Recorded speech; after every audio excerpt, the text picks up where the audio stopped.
my brothers and sisters of the great Igbo nation, Ndigbo Nile Ekene Unu.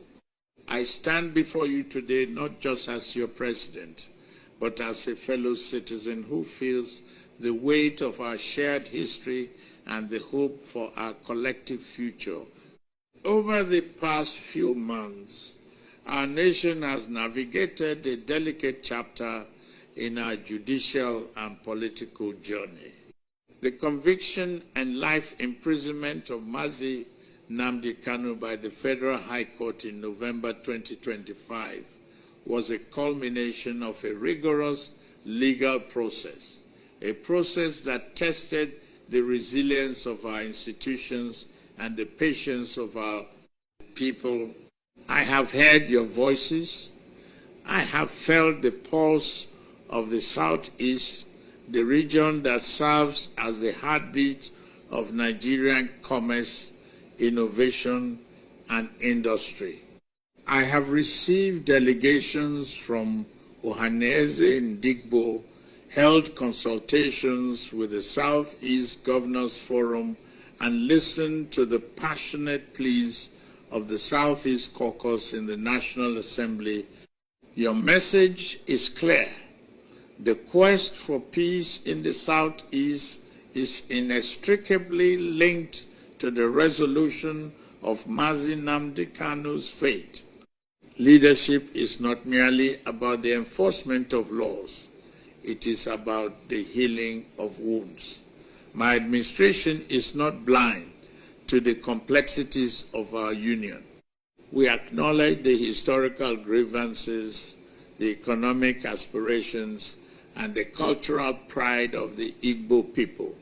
However, we must also uphold the sanctity of the Nigerian state and the safety of every citizen, from the farmer in Ebonyi to the trader in Onitsha. The court has spoken. The law has taken its course. But as the President of this Federal Republic, the Constitution grants me the power of the prerogative of mercy. This power is not a tool for political expediency, but a sacred instrument for national reconciliation. Today, I am prepared to offer a path forward, a path toward a presidential pardon for Mazi Nnamdi Kanu. This is not a sign of weakness, but a testament to the strength of our democracy and our commitment to an inclusive Nigeria. However, a pardon is a contract of trust. For this trust to be established and for the security of our nation to be guaranteed, I am setting forth 7 fundamental conditions that must be met before such clemency is finalized. The 7 conditions for presidential pardon. To ensure that the release of Mazi Nnamdi Kanu leads to lasting peace rather than renewed instability, the following conditions are non-negotiable. 1. Formal renunciation of violence and agitation for secession. Mazi Nnamdi Kanu must depose to an affidavit formally and publicly renouncing any pursuit of the sovereign state of Biafra through secessionist means. He must commit to the indivisibility of the Federal Republic of Nigeria as enshrined in the 1999 Constitution as amended. The era of Biafra or death must end, and the era of Nigeria for all must begin. 2. Total dissolution of the Eastern Security Network, ESN.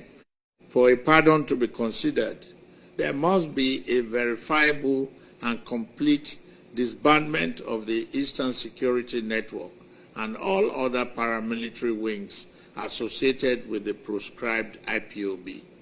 All arms, ammunition, and hardware currently held by these groups must be surrendered to the Nigerian security forces under a supervised Arms for Peace program. 3.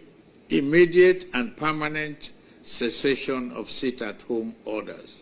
The economic strangulation of the Southeast must stop.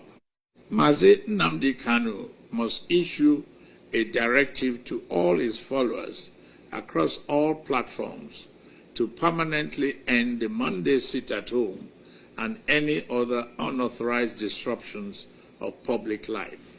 Our children must go to school and our markets must remain open every day of the week without fear of intimidation. 4. Public commitment to the democratic process. The path to changing a democracy is through the ballot box, not through the boycott of elections. Mazi Nnamdi Kanu must publicly urge his supporters to participate fully in the Nigerian democratic process. Any further calls to disrupt or boycott local, state, or federal elections will be viewed as a violation of the spirit of this pardon. 5. Engagement in a structured national dialogue. Upon its release, Mazi Nnamdi Kanu shall be required to participate in a Southeast Peace and Reconciliation Commission. This commission, composed of traditional rulers, religious leaders, and state officials, will work to address the root causes of agitation and ensure that the grievances of the region are channeled through the Southeast Development Commission, SCDC, and other legitimate constitutional avenues. 6. Cease and desist from incendiary broadcasts. The use of media, be it traditional or digital, to incite hatred against other ethnic groups or to threaten the lives of security personnel and public officials must end. Mazi Nnamdi Kanu must commit to a code of conduct that promotes national cohesion and mutual respect among all Nigerian tribes. 7. A period of state-supervised reintegration. The pardon will be subject to a 5-year good behavior monitoring period. During this time, Mazi Nnamdi Kanu's movements and public engagements will be subject to security clearances to ensure that the conditions of his release are strictly adhered to. Any breach of these conditions will result in the immediate revocation of the pardon and the reinstatement of his life sentence. A call to my Igbo brothers and sisters. To the elders of the Southeast, I say, help us guide your youth. To the governors, I say, let us build the infrastructure that will make the Southeast the Taiwan of Africa. To the traders and artisans, I say, your prosperity is Nigeria's prosperity. We cannot build a nation by tearing it apart. We cannot find justice through the barrel of a gun. The conviction of Nnamdi Kanu was a victory for the law, but his potential pardon can be a victory for the soul of Nigeria. I am extending a hand of fellowship. I am offering a bridge over the chasm of division. Let it be recorded that in the year 2026, we chose the difficult path of forgiveness over the easy path of retribution. We chose to be Nigerians first, and in doing so, we honored the sacrifices of our ancestors. The ball is now in the court of those who speak for Mazi Nnamdi Kanu and the leadership of his followers. Let us choose peace. Let us choose progress. Let us choose Nigeria. May God bless the Igbo nation. May God bless the Federal Republic of Nigeria. My brothers and sisters of the great Igbo nation, Ndigbo Nile Ekene Muno. I stand before you today not just as your president, but as a fellow citizen who feels the weight of our shared history and the hope for our collective future.